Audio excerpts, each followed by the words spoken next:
This is the Lone Crater YouTube. We hope this video helps. You start by making sure you have a Roblox account and permission to play audio in the game. Once logged in, join a place that includes a radio or music GUI. Open the game view and find the radio object. Inspect the interface so you see the audio ID input. This first step gets you directly to where you enter content.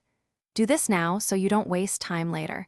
Having the ID field visible lets you move to the next stage immediately. Now paste the numeric audio asset ID into the radio's audio ID or sound ID field. You want the plane number such as 123,456,789. Once done, save or apply changes so the object references the right asset.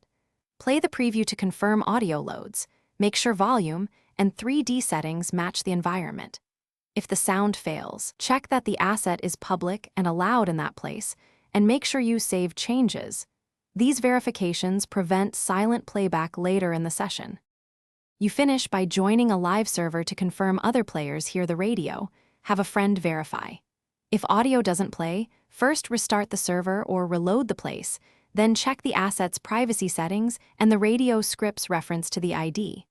Once done, open the developer console to spot errors and correct script paths. If issues persist, re-upload the audio under allowed formats or pick a different approved asset. Thanks for watching. Consider subscribing if we helped you.